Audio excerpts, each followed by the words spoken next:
Quel titre de chanson résumerait ta vie ? As-tu une cicatrice qui a une histoire particulière ?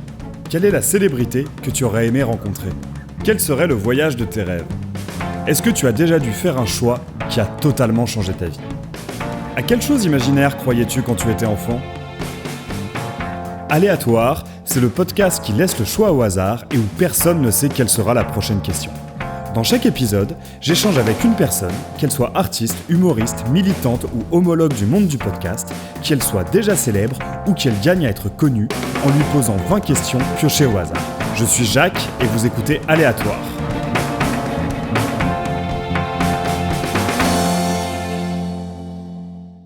Je vous le dis, c'est ma première interview. C'est ta première interview ? En audio, ouais, une fois on m'a interviewé à l'écrit, mais à l'audio, c'est la première fois.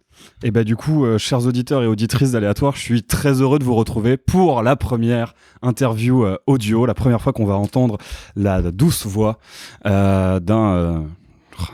comment te présenter ? De Singe Mongol. Bonjour Singe. Salut. Très content que tu aies accepté mon invitation et que tu sois venu chez moi 1 an après l'épisode de CDC où tu étais présent et où tu avais assisté à l'enregistrement. Ça évoquera peut-être quelque chose pour les auditeurs et auditrices les plus anciens et les plus anciennes. Alors, je vais t'appeler Singe, ça sera un peu plus rapide que dire Singe Mongol à chaque question ou dès que je dois parler de toi. T'es avant tout illustrateur. Ouais, on peut dire ça. Illustrateur, graphiste. Et t'es aussi producteur. Alors ça, je l'ai fait une fois. T'as été producteur, du moins. Dans le milieu, on va dire, un peu du rap, donc ce que t'appelles le rap mongol, justement. Mais t'as aussi des... C'est pas moi qui appelle ça comme ça. C'est pas toi qui appelles ça comme ça. C'est une ça. appellation de l'entourage du roi Enoch, je sais plus lequel exactement. Ok, j'ignorais qu'il y avait aussi une filiation avec le roi Enoch. Donc... ça fait déjà une première filiation avec certains épisodes que j'ai pu faire, donc CDC, et puis aussi des personnes comme Mugen que tu connais un peu, des personnes rattachées à la funkerie, mais tu es aussi assez proche du milieu hardcore qu'on fréquente aussi. Tu as été, je crois, coloc de Émile que j'ai reçu dans ce podcast. Oui, c'est bien ça. Tu as sorti la première, tu as fait la pochette de la première démo de Worst Doubt, il me semble, avec...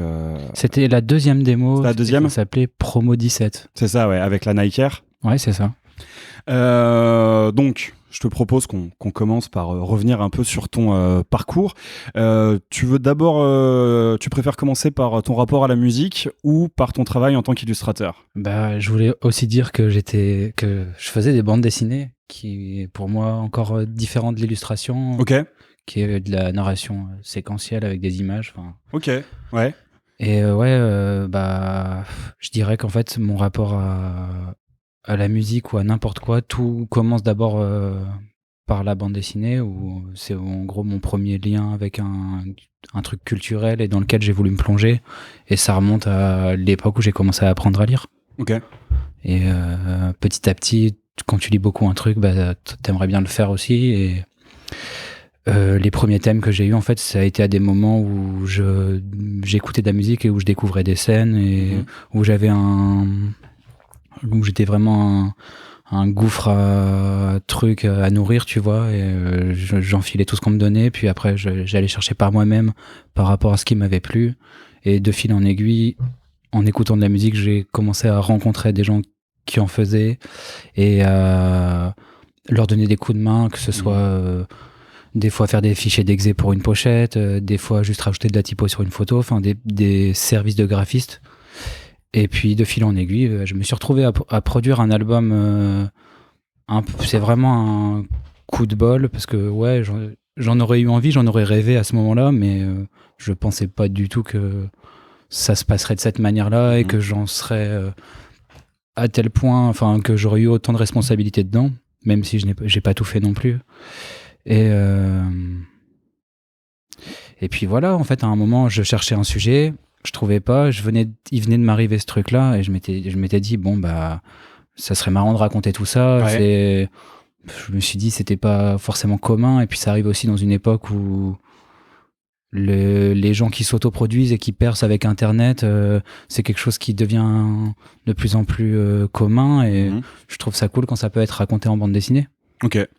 Alors on va revenir sur sur tout ça, mais donc tu dis que ton premier rapport, c'est vraiment la bande dessinée. Ce serait quoi les bandes dessinées qui t'ont le plus marqué, qui t'ont le plus poussé, qui t'ont le plus donné envie d'en faire? Bah, je suis arrivé, moi je lisais Franquin avec Gaston et Spirou. C'était vraiment un truc de ouf. Après, j'ai lu tous les autres trucs de franco-belge. Après, un peu plus tard, il y a un truc qui m'a grave mis dedans. C'était une bande dessinée américaine qui s'appelait Bones, avec des petits bonhommes blancs fantomatiques et des enjeux médiévaux et politiques, des trucs de ouf, mais quand même adaptés au grand public. Ensuite, il y a eu Donjon. C'est un genre de truc d'heroic fantasy, mais qui se prend pas du tout au sérieux, ou avec des personnages, je sais plus, anthropomorphes quand c'est des animaux. Avec, c'était un peu Dungeon Keeper en bande dessinée. C'est un jeu vidéo où tu dois gérer un donjon, et c'était à une époque où en fait il y avait beaucoup de choses qui s'inventaient. C'était aussi des auteurs qui assumaient de ne pas être des techniciens du dessin, ou en tout cas qui dessinaient de manière un peu plus spontanément et pas forcément en faisant des démonstrations techniques. Et puis voilà, c'était des récits assez légers, et c'est ce qui m'a mis vraiment dans la bande dessinée indépendante. C'était une BD de Trondheim et de Sfar. Ouais. Oui, voilà, à l'époque, chose, c'était je crois que ça a commencé dans les années fin 90, et ils avaient arrêté à un moment dans les années 2010, et là ils ont repris, mais j'ai pas lu ce que ça donnait. Et ouais, après derrière ça en fait, j'ai découvert, j'ai creusé, j'allais dans toutes les bibliothèques et j'allais à peu près tout lire ce que je trouvais. Donc là je lisais beaucoup Taiyo Matsumoto, comment ça s'appelle, tout ce qui est le manga un peu indé au Japon, qui d'ailleurs il s'inspire beaucoup des bandes dessinées françaises, type Moebius, Enki Bilal. Je sais qu'ils sont vachement friands de toute cette période heavy metal et hurlant, tout ça, ouais. Et du coup, il y a plein d'auteurs japonais qui ont digéré ce truc et qui mettent en plus leur technique de manga là-dedans. Et du coup, il y a Taiyo Matsumoto, mais il y a aussi un autre gars, Atsuki Kaneko, que j'adore, qui a fait un manga qui s'appelait Bambi. Alors ça, c'était un genre de Tangirl, mais version Jap. Après, il avait fait des thrillers qui étaient pas mal. Enfin, il a fait plein de trucs. Après, c'est pas forcément facile à se procurer, mais à l'époque, j'avais réussi à tomber là-dessus. Et puis après, à un moment, t'as lu des milliers de livres et tu commences en fait, t'as envie d'en faire. Et donc, je pourrais te citer vraiment plein de choses. Après, je me rappelle pas forcément de tout, mais bien sûr. Il y a je dirais que jusqu'à mes 25 ans, il me fallait que je lise de la bande dessinée avant d'aller dormir. Et à un moment, j'ai plus envie d'en lire et il fallait que j'en fasse. Et c'est tout. Et tu te souviens de la toute première planche que t'as faite? Ouais, je me souviens. C'était, je sais plus, c'était quand? Ça devait être en 2013 ou 2014. Et attends, qu'est-ce que c'était? Tu vois, je m'en souviens plus. Ah si, je me rappelle, c'était une petite histoire à la con d'un mec je sais plus, ça parlait de Gucci Mane et du fait qu'il sorte 17 albums alors qu'il était en prison depuis 1 an. Je pense que c'était un truc là-dessus. Et donc du coup, tu l'as évoqué, il y a maintenant... alors le premier tome est sorti, je crois, en 2019. 2018. Et le deuxième est sorti en 2021. Donc tu as sorti la bande dessinée 11 septembre 2021. Le 11 septembre 2021. Je me souviens être allé à la release, qui était la veille de la release party de Warsdaupt, comme quoi les planètes s'alignent. Donc cette bande dessinée en 2 tomes qui s'appelle Le Pilote, qui raconte comment tu t'es retrouvé effectivement à produire l'album collaboratif de Butter Bullet et Al Capote, Ténébreuse Musique, peut-être un des albums collaboratifs les plus légendaires du rap français, avec il y en a quelques-uns. Après, c'est pas moi qui vais juger. Moi, je suis content de ce qu'on a fait. Après, ça pouvait pas être autrement de toute façon, et c'est à vous de juger, quoi. Ouais. Et donc dans cette bande dessinée, tu racontes ce parcours, cette aventure, et elle commence en fait en 2011 à ton arrivée à Paris, où tu découvres tout le rap sudiste et tout ce qui se fait à ce moment-là. Donc même pas des artistes qui sont pas forcément du sud, mais qui sont fortement inspirés, et où c'est une vraie révélation pour toi. Mais alors avant ça, t'écoutais quoi du coup? Avant ça, moi moi je viens de Lille, j'ai grandi dans le Nord et j'ai fait mes études à la frontière belge. Mhm.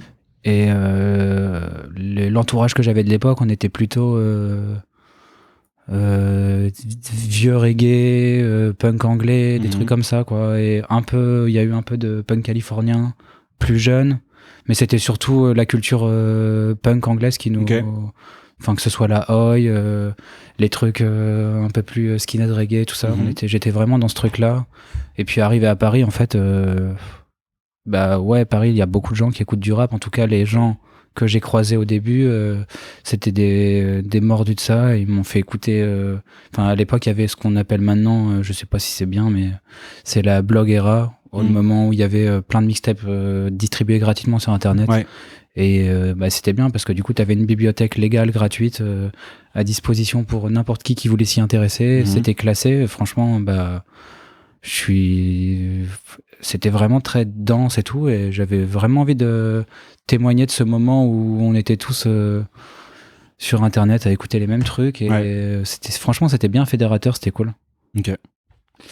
Et donc vient la création de Ténébreuse Musique. Alors tu vas peut-être pas tout révéler vu que beaucoup est raconté dans ces deux bandes dessinées, mais peut-être que tu peux donner quelques éléments de comment s'est déroulée la création de cet album entre CD Seed, Della et Al Capote. Je dirais que à force en étant en train d'écouter le truc et en vivant ça, comme à peu près n'importe quel internaute de l'époque. Moi, il y a un moment, je m'ennuie à mon travail et j'ai eu envie de faire des fan art. Et je les ai postés sur Internet en taguant les artistes et je sais plus, quelques temps après, il se trouve que j'en ai croisé un des deux et puis on a fait connaissance, mais pas plus que ça. Et puis de fil en aiguille, de se revoir dans des événements qui étaient liés plus ou moins à la culture, mais pas forcément des concerts directement. Bah, à force d'en discuter comme pour rire, on s'est mis à le faire en fait. Et puis on s'est croisés, on a dit ok, on va faire un Kickstarter parce que moi là-bas je voulais le financer moi-même, mais heureusement on l'a pas fait comme ça. Et puis et puis ça y est, ça a été lancé et après le reste est raconté dans mon livre. Dans le livre et l'album peut être écouté. Et alors depuis donc cet album et surtout depuis donc le pilote qui raconte. Alors tu as eu une première exposition l'année dernière à Lille. Ouais, c'est ça. Ta ville natale. Comment qu'est-ce que tu y as exposé et comment ça s'est en fait, ça s'est passé? J'ai continué à travailler. Je travaille sur de nouvelles bandes dessinées et j'ai exposé les 30 premières planches que j'avais faites à l'époque. Et aussi, après la sortie du deuxième livre, j'ai fait une petite pause en BD. Et là, j'ai fait pas mal d'artwork avec Thibaut qui organisait les soirées de la Fonquerie. Et je lui ai fait, je crois, j'en ai fait 7, je pense. Et ouais, c'était cool aussi. Et du coup, j'ai aussi exposé un peu de ça et une rétrospective d'un peu tous les affiches que j'avais fait. Parce qu'il n'y a pas d'endroit pour l'instant où on peut les retrouver. Disons que c'était une expo dans un bar. C'était un peu aussi pour me familiariser avec ce que je pouvais faire. Donc, il y a eu son lot d'imprévus. Et là, j'ai une vraie expo qui devrait arriver septembre 2024 à Lille. Je verrai si j'arrive à la voyager un peu dans d'autres villes. Mais là, il y aura, je pense, je vais essayer de travailler pendant un an. Et il y aura ce que j'ai déjà exposé, plus un an de travail en plus. Voilà. Bah écoute, on a hâte de voir ça.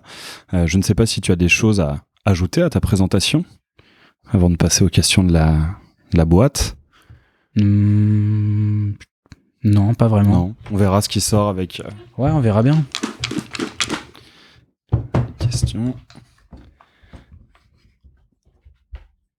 Alors, la première, si tu ne devais garder qu'un seul sens, donc entre le toucher, la vue, l'odorat, l'ouïe et le goût, lequel serait-ce ?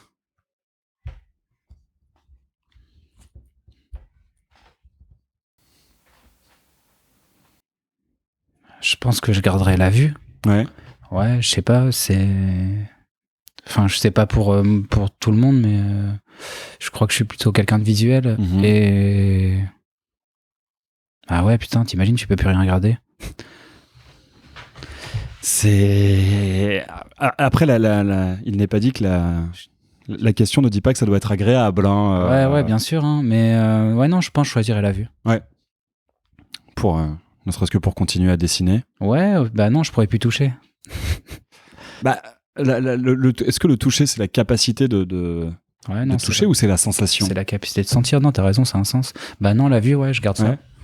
Mais d'ailleurs, je reviens un peu sur ta présentation. Ça m'arrive de faire des retours. Comment tu travailles quand tu dessines? Tu fais du papier crayon et ensuite tu passes sur ordinateur? T'es uniquement sur ordinateur? C'est quoi ton processus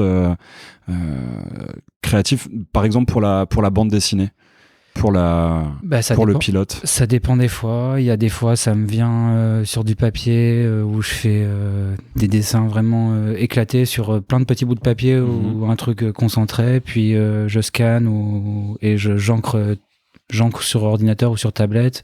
Des fois, je fais direct à l'ordinateur, mais pas forcément. Des fois, il y a un peu d'utilisation de photos ou de décors réels pour faire des arrière-plans ou des restaurants, des bâtiments et de l'architecture, tout ça.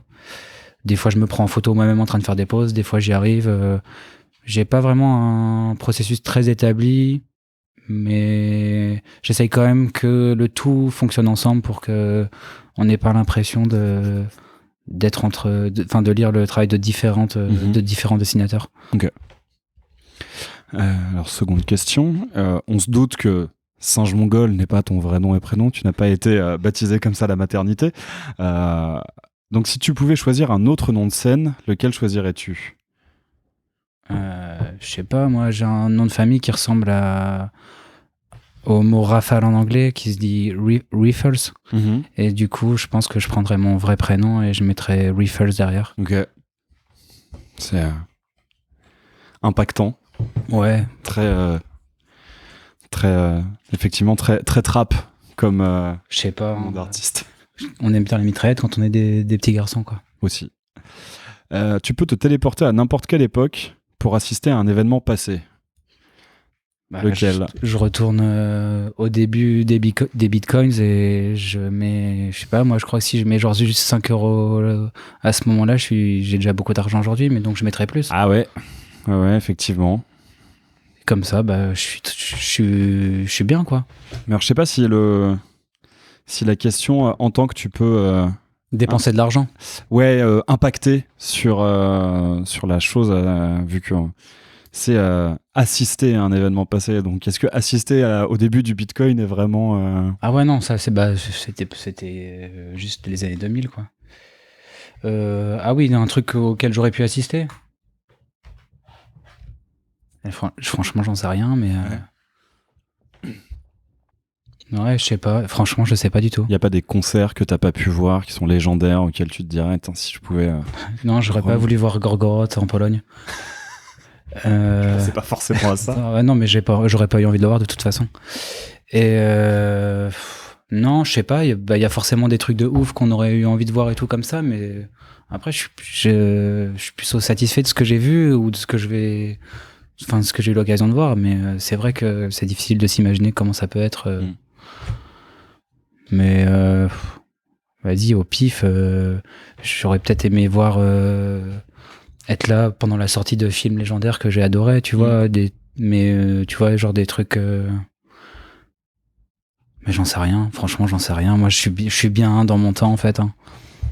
C'est vrai que t'as un côté, ça se sent en tout cas pas mal dans le pilote. T'as aussi un côté assez cinéphile. Ouais. Notamment dans ta première interaction avec les collègues de ton agence où t'es un peu déçu que quand ils parlent de films à Cannes, ils ne parlent pas de la compétition. Ouais, non, c'est parce qu'il y a plein d'autres compétitions à Cannes qui n'ont aucun intérêt, mais les gens dans les agences de publicité adorent suivre ce genre de choses. Mais du coup, le cinéma, c'est un truc qui influe beaucoup sur ton travail? Ouais, j'étais avant de ne plus habiter chez mes parents, c'était une de mes activités principales, c'était soit de lire des bandes dessinées, soit de regarder des films. Et ouais, je pense que j'ai vu tellement de films à cette époque-là. C'était le moment vraiment, je me rappelle la naissance des vagues danoises et coréennes des années 2000 jusqu'à mi-2010, même si le cinéma coréen est toujours bien vivant maintenant. Là, j'étais grave dedans, et puis après, tous les trucs genre Cronenberg, Verhoeven et tout ça, enfin les trucs américains comme ça, même De Palma, ces nouveaux trucs, ces anciens trucs. Enfin, j'aime beaucoup les thrillers. Après, j'aime bien en vrai aussi beaucoup le cinéma d'animation, le cinéma d'horreur, enfin les trucs comme ça, quoi. Le cinéma danois à l'époque, c'était genre Niklas Winding Refn. Il y avait ça, il y avait les gars, comment ils s'appellent, je sais plus, Lars von Trier, il est danois. Ouais. Ouais, oui, t'avais il y avait tout le Dogme aussi. Dogme 95. Il y avait ces trucs-là. Les Idiots, ça m'avait vachement marqué aussi. Je sais pas si t'as vu ce film où il y a des mecs qui font semblant d'être handicapés mentaux dans une grande baraque. Et ils font ça pour en fait pouvoir toucher les allocs et pas avoir à aller bosser. Ok. Et du coup, il y avait une réflexion sur comment tu trouves ton, je sais pas comment il dit, je sais plus c'est quoi les termes qu'ils utilisent, mais c'est un peu le fou intérieur, parce qu'à force de tout le temps mimer les trisomiques, ils essayent de se trouver leur espèce de subconscient, enfin leur espèce de eux sauvage. Ouais. Après, c'est pas un film non plus de ouf, mais je trouvais le principe intéressant, et comment c'était filmé, t'avais presque, enfin, t'as pas l'impression que c'est vrai, tu sais que c'est un film, mais je me souviens que ça m'avait grave marqué, quoi. Ok. C'est vrai que surtout si c'est un film du Dogme 95, pour le coup, j'en ai pas vu beaucoup, mais je sais qu'il y a les règles des films du Dogme 95 étaient assez. Ouais, c'est que juste t'as juste rien le droit d'utiliser à part des caméras. C'est ça, ouais. Le nom du réalisateur doit pas apparaître. Uniquement lumière naturelle, ça doit se situer que dans un seul espace. Alors, est-ce que tu sais bien mentir et est-ce que tu le fais souvent ? Ouais, tout le temps. Ok. En fait, t'as pas vu Les Idiots, t'as juste lu la fiche descriptive. J'ai pas vu. Non, mentir, ça me fait me sentir coupable, et du coup, j'essaye de ne pas mentir, mais après, tu vas dire, tout le monde ment un peu, quoi. Non ? Oui, ça arrive, ne serait-ce que par omission. Plutôt meneur ou suiveur ? Ça dépend si je suis en maîtrise d'un sujet ou d'un truc ou pas, tu vois. Et autant j'aime bien mener ma barque quand je veux aller vers, par exemple dans la bande dessinée, je vais être mon seul chef et tout ça. Mais dans d'autres domaines, ou quand je vais être, par exemple avec la fonderie, quand je vais faire des affiches, je laisse les autres mener, et moi je suis là à titre, je rends service, et je peux donner un peu mon avis et tout, mais là je vais plus suivre ce que les gens veulent, quoi. Ok. Donc tu t'adaptes en fonction de ce que tu as besoin de faire. Alors, as-tu déjà fait un rêve dont tu te rappelles des années plus tard ? Ouais, j'ai déjà rêvé que Albert Dupontel me suçait. Ok.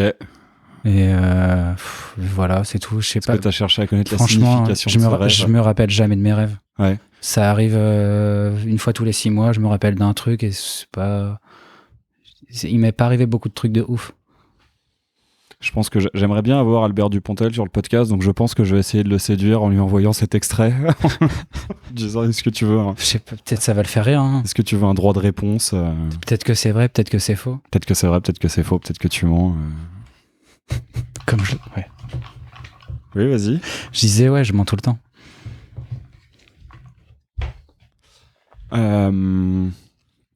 Alors, comment aimerais-tu mourir ? Comment j'aimerais mourir ?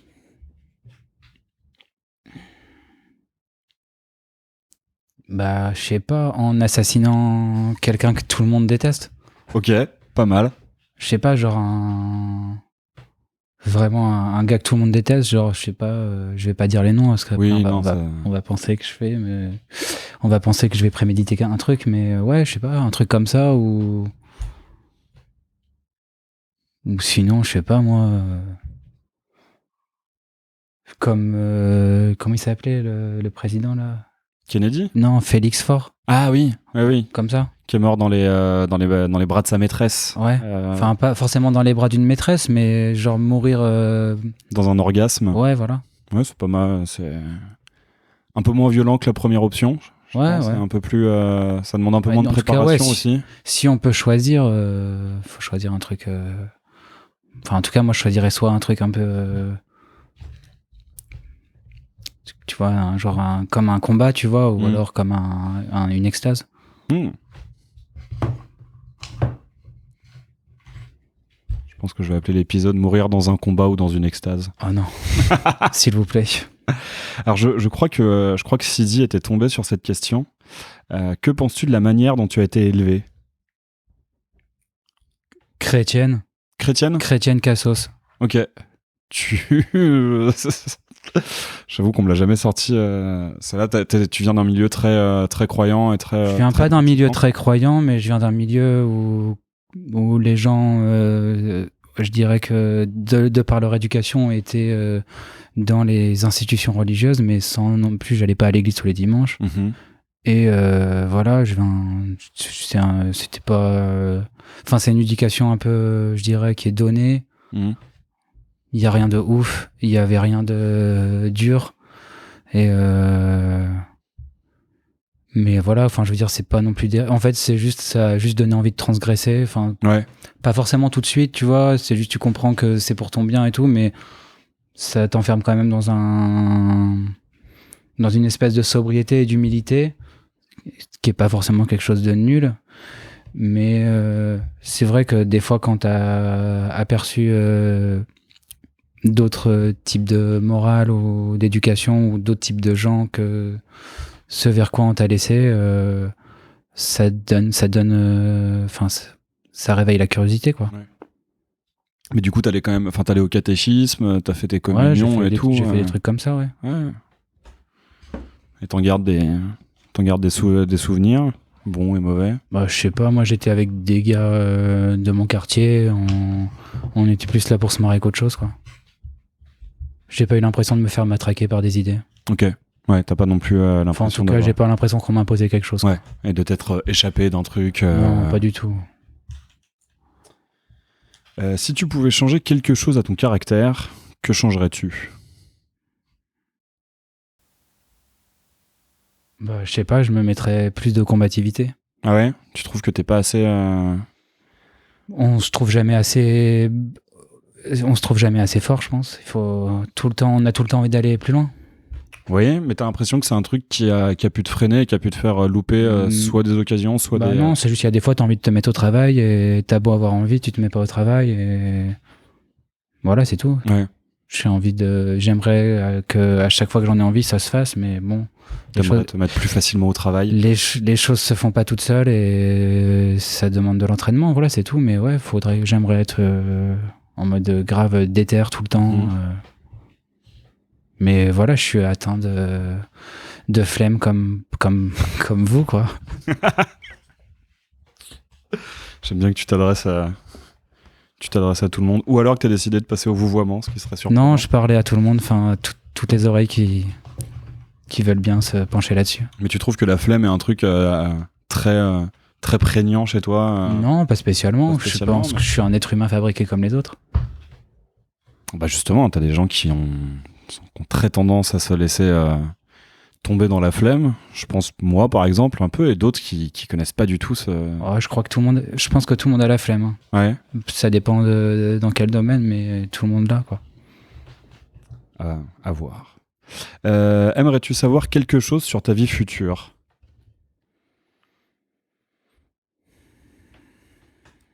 On a tous envie d'avoir confiance dans l'avenir. Du coup, ouais, si je peux savoir des trucs qui vont me permettre de pouvoir me détacher de penser à tout ça. Je veux dire, au futur. Tu voudrais des choses qui te permettent de ne pas penser savoir des choses sur ta vie future qui te permettraient de ne pas penser à ta vie future? Je sais pas, faut quand même avoir... Enfin, moi, je suis de ce genre-là, à essayer d'avoir un peu des coups d'avance dans la vie. J'ai quand même des... Enfin, je veux dire, on a quand même besoin d'assurer ses arrières. Mais on sait pas à quoi on se prépare, vu qu'on connaît pas. Et Si tu peux avoir des trucs rassurants, c'est bien. Ok. Tu voudrais savoir des choses pour te préparer et pour... Ouais, je sais pas. Il y a peut-être des trucs de ouf qui vont arriver bientôt, on sait pas. Ah bah ça... Effectivement. Mais alors du coup, ce serait peut-être même pas forcément sur ton futur, mais sur le futur du monde en général. Ouais, des trucs comme ça, mais... De toute façon, qui sait? On peut pas savoir. Hein. Tu pourrais me dire n'importe quoi. Est-ce que j'y croirais même? C'est ça aussi, ouais.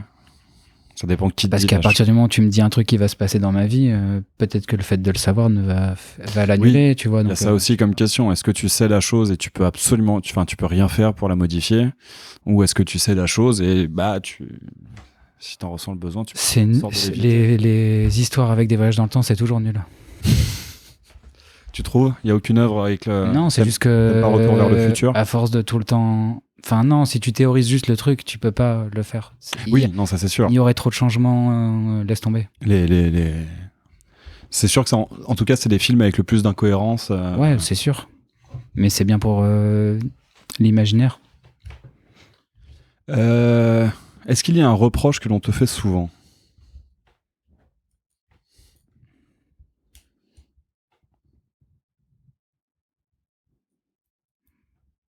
Ouais. Enfin, je sais pas, attends, je réfléchis, j'espère que tu mettras pas tous ces petits hésitements. Ça veut dire que tu vas les mettre. Peut-être, qui sait. Bah ouais, on me reproche, des fois, je sais pas, j'ai une présence qui est un peu... Je sais pas si ça s'entend, mais des fois, je suis un peu surexcité et je m'arrête pas, tu vois, je suis un peu hyperactif dans des moments et voilà, c'est tout. Ça, on me le reproche assez souvent, ouais. Je te jure. Ah ouais? Bah ouais. Parce que on s'est croisé qu'à quelques occasions, mais je t'ai jamais vu surexcité en tout cas. Tu me vois en société, tu me vois pas dans un appart avec un billard et des gens. Le billard, c'est quelque chose qui te surexcite. Je sais pas, j'ai fait ça hier, on s'est bien marré avec... D'ailleurs, j'étais avec Seed et on était hyper nuls tous les deux et on en venait à la conclusion que logiquement, on n'avait pas de chance de cocu. Ok, d'accord. Donc logiquement, on était avec des personnes fidèles. Plutôt safe, ok. Ouais. Donc, mais alors, le billard, ça se base pas tellement sur la chance, ça se base sur le skills. Ouais, mais il y avait pas de skills. Tu vois. Tu m'aurais dit on a joué au 421. Non, il y a un peu de chance quand même. Des fois, dans le skills, t'essayes de viser des angles et tout. Comme t'es nul, il y a quand même un peu de chance qui arrive, quoi. Oui. Je pense. Ou alors on est cocus tous les deux. Je pense que c'est pas ici qu'on saura et qu'on qu'on élucidera cette question. Alors, je pense pouvoir deviner la réponse et du coup, ce qui m'intéresse, ça va être quoi? As-tu déjà collectionné quelque chose? J'ai collectionné trop de trucs, c'est horrible. J'ai collectionné des bandes dessinées, des CD, des vinyles, des DVD, tous des trucs dont je me sers pas parce que j'ai plus de platine, ni DVD, ni vinyle. Les livres, j'ai encore le lecteur pour les lire, c'est cool. Et après même, j'ai collectionné des MP3, des DivX, enfin tout un tas de trucs numériques. Oui, parce que pour le coup, c'est cette période dont tu parles dans le pilote et dont tu as parlé un peu en début d'épisode, qui était donc début des années 2010, avec l'émergence donc des mixtapes. Il y avait un vrai côté collectionneur aussi, même s'il n'y avait pas d'objets physiques. Il y avait un magasin de BD d'occasion à côté de mon boulot. Dès que je me faisais chier, j'y allais, je passais un quart d'heure, je regardais tous les arrivages, je lisais dedans et après je retournais au taf. Ouais, non, mais ouais, il y a un truc, en fait, c'était vraiment, tout était numérique dans les albums dont je parle, ou alors après, il y a des vieilleries que tu pouvais trouver en CD, mais il fallait avoir 200 € pour un CD. Ouais. Et non, je téléchargeais toutes les mixtapes sur DatPiff et Live Mixtape, j'avais des dizaines de gigas remplis de trucs, mais je pense que j'étais pas un cas particulier comme ça, quand on était plein à faire ça. Et c'était cool, hein, franchement. Après, j'étais pas jusqu'à télécharger les clips, essayer d'avoir tous les artworks et tout. Ouais. C'était plus... je les avais sous la main quand j'avais envie d'écouter les trucs. Et maintenant, je télécharge un truc, je l'écoute 5-6 fois, voire plus ou moins et je le jette. Ah ouais. T'as pas gardé toutes tes Non, j'ai arrêté d'archiver les trucs. toutes tes archives de rap. T'en as gardé quelques-uns, je pense quand même. Franchement, non. En fait, dès que j'ai un ordi, il y a plein de trucs que je télécharge et que j'ai. Et après, quand je change d'ordi, je vais pas les récupérer. Ok. Mais si je rallume le truc, je suis trop content de voir ma bibliothèque d'avant. Ouais. Après, j'ai aussi collectionné les voitures de luxe, les meufs, les armes. Et C'était laquelle t'as préférée d'armes. J'aime bien tout simplement le tonfa.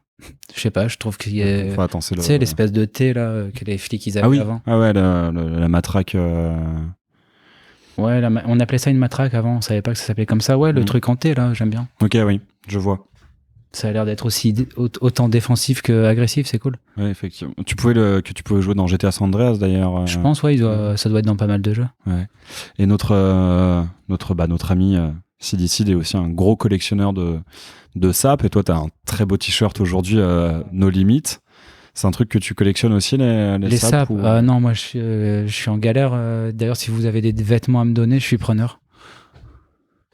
Ça marche, écoute, le message est passé, on verra si je réceptionnerai, je t'enverrai tout ça. Alors, quelle chose t'énerve instantanément? Ma mère. Ok. Non, je rigole, je sais pas.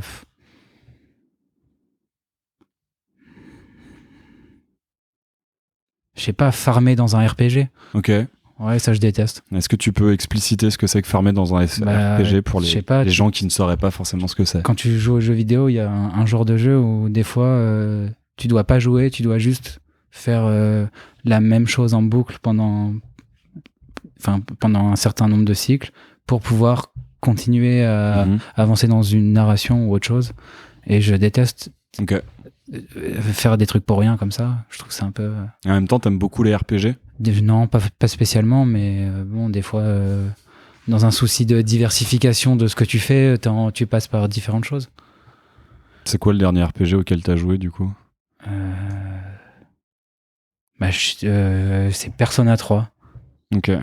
Je suis arrivé à la moitié du jeu et là, j'ai lâché.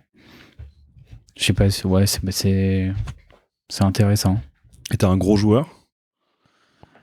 En hiver, je joue beaucoup aux jeux vidéo, ouais. En été, un peu moins. Ok. C'est cette saison quand tu dois rester chez toi. Ouais, après, ouais. En hiver, ouais, quand il fait froid, bah t'as pas. Enfin, je sais pas, les gens, ils sont pas motivés à sortir. Du coup, tu passes plus de temps chez toi. Il fait noir et ouais, mais je suis plus un mec qui joue à des jeux plateforme en 2D ou à des trucs genre Dark Souls et des choses comme ça. Ok. C'est pas un RPG Dark Souls du coup?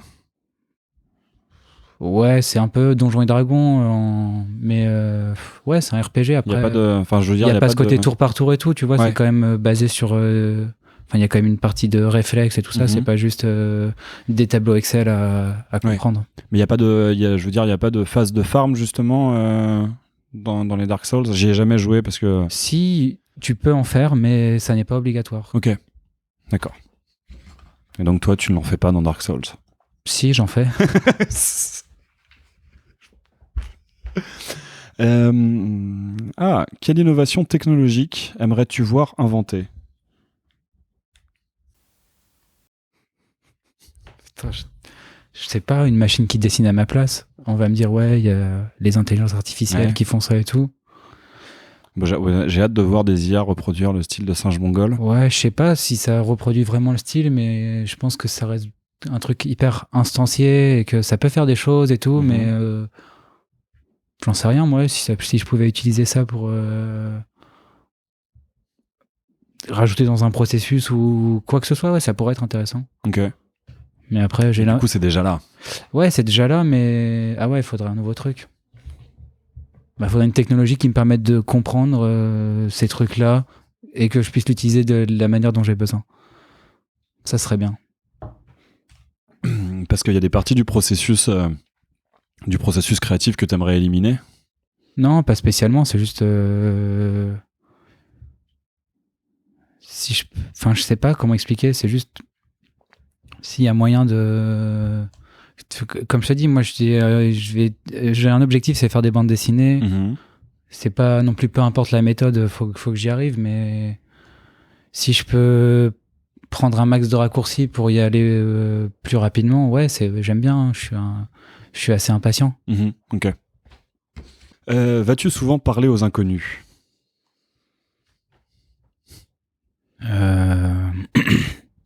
Ça m'est déjà arrivé d'aller parler à des gens que je connaissais pas, mais c'était pas des gens inconnus. C'est juste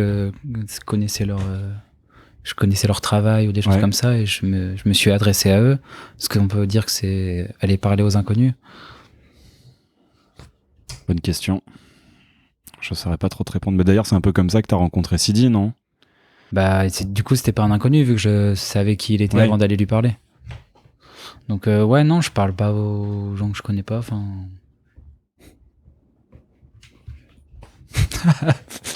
Alors, c'est dommage que ce soit pas filmé parce que tu viens de me faire une future face à Mouloud Achour assez belle. Les gens qui n'ont pas la ref pourront aller vérifier de quoi je parle. Je crois que cette réaction qu'il a est samplée dans un de ses morceaux qui s'appelle je crois que c'est Life is Good, mais je suis pas sûr. Ah ouais? Mais pourtant il fait aucun bruit, comment il peut le sampler? Ah bah alors c'est pas la même réaction, mais il y a cette interview est samplée dans ce morceau. D'accord. Alors si tu pouvais exercer ton art sans être connu, le ferais-tu? Ouais. Ouais. Je pense que je ferais pas la même chose, mais je crois que les gens ils font de l'art par nécessité, et du coup qu'ils soient connus ou pas, ils le feraient. Je sais pas. Dans le rap, il y a beaucoup de gens qui disent que s'ils vendent pas, ils arrêtent. Ouais, mais peut-être qu'ils feraient autre chose. Tu penses qu'ils feraient quand même, ils auraient quand même une. Ouais, peut-être ils se mettraient à fond dans un sport ou dans une autre discipline, tu vois, de la cuisine, j'en sais rien, mais. Alors, est-ce que le sport ou la cuisine, c'est de l'art? Je sais pas, j'ai l'impression qu'à partir du moment où tu te prends la tête à faire un truc, ça vient pas juste de ta motivation pour acquérir quelque chose, en tout cas pas chez moi. Et si, la cuisine c'est un art aussi. Il y a des débats. Certains disent que c'est juste de l'artisanat. D'autres, un art. Penses-tu être quelqu'un de bien? Non. Non. Pourquoi ça? Je sais pas, c'est quoi le bien et le mal? Ah oui, ça. Non, je rigole. Je sais pas. Ça dépend pour qui. Enfin, il y a des gens qui m'aiment pas, il y a des gens qui m'aiment bien. Après, je suis quelqu'un. Ok. T'arrives à dormir? En ce moment, ouais, ça va. Ouais. Est-ce qu'il y a un talent que tu es embarrassé d'avoir? Bah non. Non? Franchement, non. J'ai pas. Attends, c'est quoi la question? Tu peux répéter? As-tu un talent que tu es embarrassé d'avoir? Ouais, je sais faire du monocycle. Ok. Ah ouais. Comment tu t'es retrouvé à faire du monocycle? Je sais pas, je m'ennuyais quand j'étais plus jeune et il y avait ça qui traînait chez moi. Ok. Mais t'as pas eu de période Sarwell, Ateba, Bolas? Jamais eu de dread, tout ça. Ok. Fumer du fleur du pays? Non. Non. Il y avait juste un monocycle qui est... Ouais. T'en fais toujours? Bah, en fait, je voulais faire du vélo trial, mais j'avais pas les moyens à cet âge-là pour m'acheter un vélo entier en trial, et il y avait des gens qui se rabattaient sur du monocycle trial, et je savais descendre des escaliers, faire quelques trucs, mais c'est tout, quoi. Mais ça fait combien de temps que t'en as pas fait? J'ai fait ça quand j'avais, je sais pas moi, entre 14, genre... dans l'adolescence, quoi, je faisais ça à ce moment-là, je n'ai pas refait depuis. Tu penses que si tu remontes dessus, ouais, je pense que je sais encore en faire, c'est comme du vélo. C'est comme du vélo? Oui, bah oui, en soi, c'est du vélo, mais avec une roue en moins. Ouais, mais il y a le même nombre de pédales. Je peux aussi appeler l'épisode le monocycle, c'est comme le vélo avec une roue en moins, mais le même nombre de pédales. Hein. Quel est le film qui n'aurait pas dû avoir de suite? Harry Potter. Parce que c'est nul à chier. Oui, mais du coup, il aurait même pas dû avoir de premier film. Ouais. Mais ça serait bien que... Ouais, non, je sais pas... Bah, les trucs pas terribles, ça serait bien qu'ils aient pas de suite. Mais il n'y a pas de film où, que tu avais adoré, où tu attendais la suite et où la suite t'a déçu. Bah si, forcément, il y en a plein, mais après, est-ce que c'est grave qu'il y a eu des suites ou... En soi, non. Non. Est-ce que ça te gâche vraiment le plaisir Non, mais non, je vois pas. Quel est le film qui n'aurait pas dû avoir... Quel est le film qui n'aurait pas dû avoir de suite? Je cherche une suite ratée, tu vois, dans ma tête, mais je ne sais pas te trouver. Mais il y en a forcément. En ce moment, je pense à Massacre à la tronçonneuse. J'ai pas vu la suite, on m'a dit que c'était nul. Ouais. Bah, le 2 encore passe encore. Si on accepte que le premier archi crasseux devienne une comédie. Mais j'ai vu un film qui singeait un peu le premier Massacre à la tronçonneuse, là, un truc qui s'appelle X. Ouais, je l'ai vu aussi l'été dernier. Bah, j'encourage tous les fans de la nouvelle série de Mercredi à aller voir ce film. Oui. Mais et t'as vu parce qu'il y a la même actrice. Le préquel Pearl. Non, je l'ai pas vu, on m'a dit que ça existait, faudrait que je le voie. Qui est vachement cool et je trouve X, j'ai beaucoup aimé parce que effectivement il y avait un peu ce côté copie de Massacre à la tronçonneuse et en même temps assez respectueux du matériau d'origine et Pearl pour le coup c'est très différent, c'est sur l'histoire de la vieille quand elle était jeune. Ah, c'est dans le même c'est l'origine story de la vieille et pour le coup c'est vachement bien et là il y a le troisième qui doit sortir bientôt qui est sur pour le coup la suite de X. Ouais, je vais essayer d'aller voir ça. Ouais. C'est très pour le coup j'étais assez client des deux. Alors celle-là elle sort assez rarement. Y a-t-il quelque chose que tu regrettes dans ta carrière?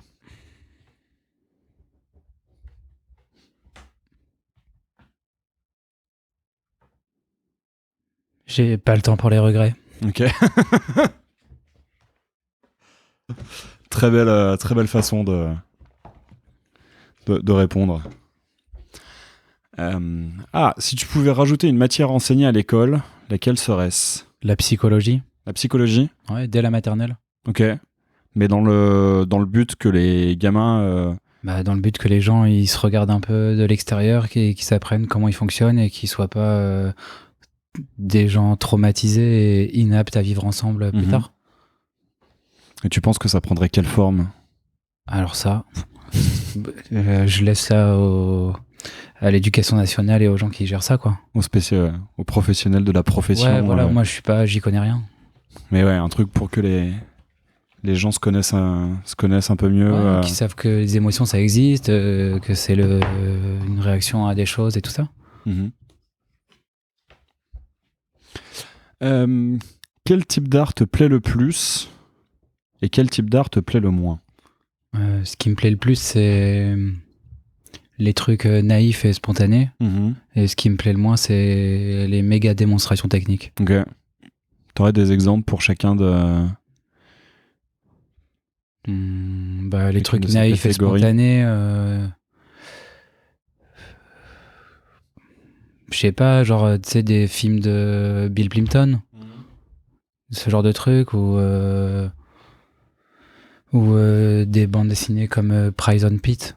Ah, ça, je connais pas du tout. Ou, tu sais, Meg Hool, des trucs un peu comme ça, tu vois, même si c'est pas si naïf que ça, c'est des trucs où t'as l'impression que c'est fait un peu à la va-vite, mais pas tant que ça, et avec des scénarios un peu légers ou des choses comme ça. Alors qu'un truc, une démonstration technique de ouf, je sais pas, j'imagine que Transformers ou les Avengers, les trucs comme ça, c'est énormément de thunes dans des effets spéciaux avec des professionnels de ouf et tout. Ouais, mais il n'y a pas de technique de réalisation, quoi. Je pense qu'il y a des techniciens partout, tu vois. Mais en termes de mise en scène, il n'y a pas de technique, quoi. C'est assez... Franchement, si, il y a quand même des trucs. Hein. Ouais. Il y a là, dans le dernier, là où il y a des Transformers en forme de singe et de dinosaures. Oui. Je l'ai pas vu, mais je sais qu'il y a un plan séquence fait grâce à des techniques de ouf et tout, tu vois. Mais c'est vrai que ça a l'air très très chiant, ouais. C'est subjectif, chacun y trouve son compte, tu vois, mais moi, ce genre de choses, je me sens un peu... Mais en fait, je crois que je n'arrive pas à prendre la mesure de qu'est-ce qui est ouf, qu'est-ce qui ne l'est pas et tout. Je me sens plus concerné. Mais c'est vrai que, tu vois, moi, quand tu me parles de... Alors, c'est pas une démonstration, mais un truc que je trouve parfait techniquement et du coup m'emmerde un peu, je penserais à Parasite de Park Chan-wook. Non, je sais plus. Ouais, peut-être celui. Non, c'est pas lui, c'est un autre. C'est celui qui avait fait... Qu'est-ce qu'il avait fait déjà, lui? Non, Park Chan-wook, c'est Mademoiselle. Bong Joon-ho. Ouais, je crois que c'est lui. Oui, je crois que c'est lui, ouais. Je vais vérifier quand même. Vérifions, faisons le... C'est ça, Bong Joon-ho, celui qui a fait The Host. Ouais, c'est ça. Oui, bah pareil, The Host, je trouve que techniquement c'est impeccable, mais du coup ça m'emmerde un peu. Bah ouais, parce que c'est une comédie qui est pas hyper drôle, quoi. Oui, puis bon, c'est... Enfin, ça joue sur deux tableaux, je trouvais que ça, franchement, il y avait des trucs bien, je l'aimais bien à l'époque et tout, et c'est vrai que quand tu comprends qu'en fait c'est un peu une comédie familiale, enfin pas vraiment non plus, tu vois, mais il y a ce truc-là, je trouve qu'il est un peu de trop finalement. Ouais. Et quand tu parlais de trucs naïfs et spontanés, c'est... tu t'es intéressé aussi à l'art brut et... ouais, bah j'aime bien l'art brut. En fait, j'aime bien quand c'est... où t'as l'impression qu'en fait c'est pas trop pris au sérieux non plus. Tu sais... on n'est pas chez Picasso, quoi. Ouais. Et comme tu parlais de culture punk anglaise, je fais le lien entre art brut et punk anglaise. Je pense que... Je sais pas si t'es déjà tombé sur Rudimentary Penny, le groupe. Et bah, l'art brut, justement, enfin, l'art qu'a fait son chanteur, qui a fini en hôpital psychiatrique et où je crois qu'il est toujours en vie. Mais où il passe son temps à dessiner des trucs très art brut. Bah, du coup, je te conseille de... Ouais, après, tu sais, moi, je trouve que même des fois, juste le graffiti, c'est déjà un peu de l'art brut. Des trucs comme ça. Ouais. Après, je sais pas on sait pas qui est derrière chaque graffiti qu'on voit en marchant, mais que ce soit ça ou n'importe quelle manière un peu de s'exprimer, il y a toujours des trucs un peu jetés comme ça, et je trouve ça plus puissant que toute l'intellectualisation du monde qui pourrait mettre dans une espèce de méga œuvre romanesque et baroque, tu vois.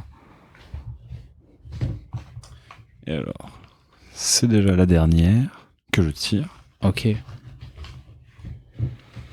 Sauf si elle ne me plaît pas et que je trouve qu'elle est pas bien pour conclure. Bah, je vais te la poser, mais on va pas conclure là-dessus. Mais on va la passer, ok. Non, parce que quel est le vêtement que tu possèdes et auquel tu tiens le plus?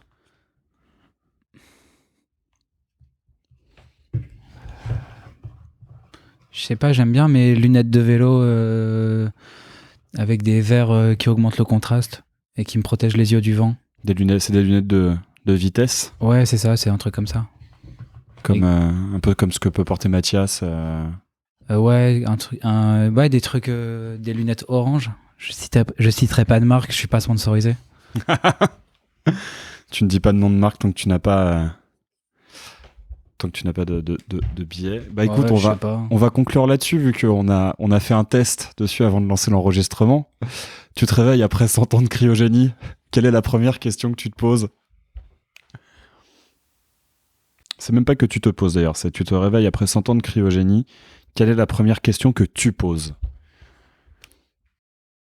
Franchement, je sais pas, on peut faire une autre question. On peut faire une autre question si tu... Il y a trop de trucs, je saurais pas quoi dire. Je crois que je poserais plein de questions en même temps, en fait. Et ça aurait pas trop d'importance laquelle est la première. Ouais. Bah après, tu peux en dire quelques-unes, hein. Ouais. T'es pas obligé on n'est pas obligé de se tenir à une seule question. Je sais pas, j'essaierais de savoir c'est quoi, vous écoutez quoi, c'est quoi, vous regardez quoi, vous jouez à quoi, enfin tu vois, c'est quoi le divertissement aujourd'hui, ouais. Il s'est passé quoi de ouf les 100 dernières années, enfin je pense n'importe qui poserait ça. Ah, y a pas mal de gens qui demandent ce qui est devenu leur famille. Ah ouais non, enfin si ça finirait sûrement par arriver sur la table, mais c'est vrai que j'en ai aussi plusieurs qui m'ont dit qu'ils demandent où sont les toilettes parce qu'après 100 ans de cryogénie... J'en sais rien, j'ai jamais été cryogénisé. C'est vrai. Avec Daikel, je sais pas, oui, bah oui, tu dois... Ouais, je le connais. On s'était dit que la meilleure réponse, c'était ils servent à quoi les 3 coquillages? Référence à... le film avec Stallone et Wesley Snipes.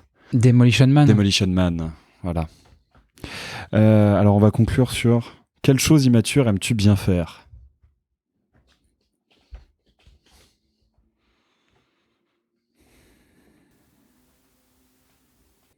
Qu'est-ce que j'aime bien faire d'immature? J'aime bien faire le cancre à mon travail. Ok. Je suis tellement dans un truc un peu sérieux, chiant que je sais pas, je fais des bêtises quoi. Ok. Rien de ouf hein, mais j'ai l'impression d'être le mec du fond de la classe au collège et de faire des bêtises. Des choses de cancre. Ouais, voilà. T'envoies des boulettes. Ouais, j'envoie des boulettes, je renverse des trucs par terre. Ok. Je dis des imbécilités. Je sais pas, des trucs quoi. Ok. Des trucs. Des trucs de bureau pour essayer de un peu moins s'ennuyer quoi. Parce que là, sans dire trop, t'es graphiste donc dans une boîte. Je suis graphiste planqué dans une entreprise nulle. Ok. Avec, je dirais comme compagnons de journée des gens qui ont entre 45 et 60 ans quoi. Ok. Et après il y a quelques autres personnes, il y a quand même des gens avec qui j'ai réussi à me familiariser, mais le poids du salariat est dur à porter. Ouais. Je comprends. Bah écoute, c'était la dernière que je posais. Tu peux à ton tour en piocher 3. Ah, enfin. T'excuses-tu facilement? Je crois que... oui, si, j'avais déjà répondu à ça il y a pas très longtemps. Je pense que je m'excuse facilement et surtout, je fais tout pour ne pas avoir à m'excuser. Ah ouais? Genre brouiller les gens ou vexer les gens ou énerver les gens c'est vraiment un peu partie des trucs qui m'angoissent et du coup ça m'angoisse en fait quand je dois m'excuser parce que je me dis que j'ai hautement emmerdé alors que des fois pas du tout. Ah ouais, les gens moi, si on me prend la main dans le sac, je vais avoir tendance à m'excuser directement. Oui, mais justement je fais tout pour ne pas avoir ok. En fait, c'est même pas que je fais tout pour ne pas être pris la main dans le sac, c'est je fais tout pour ne pas avoir la main dans le sac. Et donc je fais tout pour éviter d'avoir à m'excuser. Mais du coup, toi, tu t'excuses facilement? Si je suis en tort, ouais. Oui. Je vais pas. Je suis pas du genre à garder ma fierté et à aller bouder. Je préfère régler les choses directement. Et t'es pas non plus du genre à t'excuser alors que tu devrais pas le faire, mais parce que tu trouves que c'est plus simple? Si, ça m'est déjà arrivé. Après, est-ce que c'est une tendance ou pas? Je saurais pas le dire. Oui, ok. Quel est ton premier souvenir? Le problème des premiers souvenirs, c'est qu'ils sont souvent fabriqués. Ouais. Donc, parce que j'ai le souvenir d'avoir peur des girafes aux eaux de Vincennes, mais c'est parce que mes parents me l'ont raconté. Et j'ai l'impression qu'un des premiers souvenirs que j'ai, c'est la rencontre brève mais passionnelle entre mon front et le radiateur de la cuisine, alors que je jouais avec ma grande sœur. Parce que ouais, je crois que j'ai un peu l'image du radiateur qui arrive à grande vitesse sur ma tête, mais je dois certainement en avoir des plus vieux, peut-être quand on me faisait jouer du violon à la maternelle, ce genre de choses. Moi, je crois que c'est Albert Dupontel. Dis donc, tu l'as fait drôlement tôt, ton rêve. Non, je sais pas, moi, mon premier souvenir, ça doit être des trucs à la maternelle, quoi. Je sais pas, Ouais, je dois avoir des bribes de trucs anodins que j'ai dû faire quand j'étais enfant. Et la dernière question, du coup, c'est ça qui va conclure? C'est ça. Sauf si elle nous plaît pas. Attends, je vais en trouver une, à mon goût. Oh, ça, c'est long.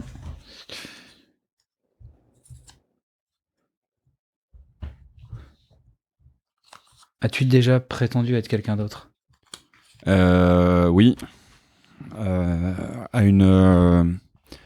Je suis allé la première fois que je suis sorti en club / boîte de nuit avec un pote. Je lui avais demandé, parce que je lui avais demandé, ça m'intéressait de voir comment ça se passait. Et l'artiste, il y avait plusieurs artistes. Il y avait Dream Koala, et il y avait Danger, un mec qui fait un peu de la synthwave. Moi, je suis assez assez client de ce qu'il fait. Et on sait pas pourquoi, je sais plus pourquoi, mais on s'était dit que dans le fumoir, on allait se faire passer pour des journalistes de Combini et Brain Magazine. Et alors c'était à l'époque, ça devait être 2014. Donc où vraiment Combini et Brain Magazine, c'était vraiment la hype. Ouais, je me rappelle. Avant que ça devienne un truc un peu fond-blard, un peu tout le monde est dessus, tout le monde regarde. C'était enfin c'était vu comme assez pointu dans la hype parisienne. Et voilà, ça nous a fait marrer pendant. Mais ça a fonctionné. Bah t'as des gens qui y ont cru, ouais, qui étaient en mode ah putain j'adore ce que tu fais. Et c'est marrant parce que tu voyais qu'à l'époque Brain Magazine était déjà mieux perçu que Combini, parce que pour le coup c'était Brain Magazine qui impressionnait le plus les gens, là où Combini, bon, un peu moins. Donc voilà, c'était rigolo. Je crois que c'est un peu la seule fois où j'ai vraiment prétendu être quelqu'un d'autre. En même temps, il n'y avait pas grand chose à inventer, quoi.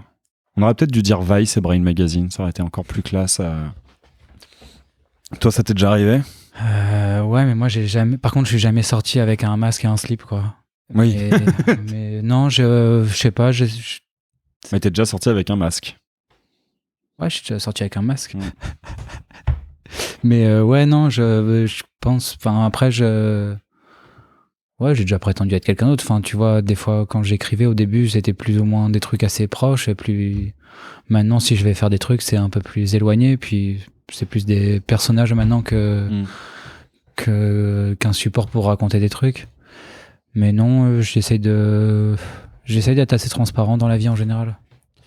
Mais c'est vrai que t'as mentionné le masque dont on n'a pas du tout parlé. T'es en train de te maudire parce que donc tu te représentes dans la bande dessinée, dans le pilote, avec un masque, donc un masque d'escrime avec une croix blanche dessus. Dans toutes les vidéos liées à la ténébreuse musique, t'avais ce masque, il me semble. Ouais. Et j'ai le souvenir de te voir sur la scène du Gibus avec ce masque. Ouais, c'est vrai que t'étais là déjà. J'étais au Gibus pour le. C'était le seul non, ça n'a pas été le seul concert de la ténébreuse musique. Il y en a eu, je pense qu'il y en a eu 4. Il y en a eu un autre à la Folise, dans l'Est. Ok. Genre, je sais plus où exactement. Il y en a eu un là. Il y en a eu un dans un Quick. Pardon? Il y en a eu un dans un Quick. C'était une soirée organisée par Vice, je crois. Il y avait la MZ et Ténébreuse Musique. C'était pas à la Folise. Bah, c'était un ancien Quick à la Villette, ça? Je crois pas que ce soit un. Ah ouais, peut-être. Ouais, c'est à la Villette. Ouais, bah c'est ça, c'était un Quick avant. Ok. Putain, je savais pas qu'il y avait eu un Quick à cet endroit-là. Et à l'époque, du coup, c'était pas encore. Il y avait pas eu beaucoup de travaux. Du coup, il y avait encore des vestiges du Quick. Des vestiges du Quick. Et t'es aussi apparu dans la vidéo de Daikel sur La Vengeance. Exactement. Tu lui tends le DVD de La Vengeance avec ce masque. Et donc, pourquoi ce masque? Bah, quand j'ai commencé à dessiner des personnages, je sais pas, je voulais faire Enfin, j'arrivais pas à dessiner de visage, alors j'ai dessiné un masque simple à dessiner. Du coup, juste un rond et une croix, quoi. Ok. Et ensuite, tu t'es rendu compte que ça fonctionnait avec un masque d'escrime et... Bah, ça, c'est quand j'ai dû le matérialiser. J'ai trouvé un masque d'escrime... Enfin, j'ai trouvé un masque d'escrime et je me suis dit que ça pourrait fonctionner. Et du coup, voilà. Mais à la base, je pense que c'était juste un rond avec une croix. Avec une croix blanche. Et tu l'as encore? Ouais, il traîne dans un carton chez mes parents. Ok. Il y en a qu'un seul? Ouais. Des fois, c'était d'autres bouts de scotch, mais c'était toujours le même support. Le support a toujours été le même. Le bout de scotch a pu changer. Bah écoute, Singe, merci d'être venu pour ta participation aléatoire. J'espère que tu as apprécié l'exercice de ton ta première interview audio. Ouais, c'était marrant. Comme tu le sais, il y a une dernière question. En vrai, il y en a deux, mais on va commencer par la traditionnelle. 2 personnes que tu aimerais entendre dans Aléatoire. Une avec qui tu peux me mettre en contact et une où tu aimerais l'entendre, mais tu ne peux rien faire pour m'aider à la voir sur Aléatoire. Bah, moi, je vais te dire Delphine Fan, c'est une dessinatrice qui partage sa vie avec moi et je t'orienterai vers elle, ouais. Carrément. Lors d'un passage à Paris avec plaisir. Et pour la personne où tu ne peux rien faire pour moi, mais où ce serait quand même bien le kiff de l'entendre. Paul Verhoeven. Paul Verhoeven, ah ouais. Ou Bertrand Blier.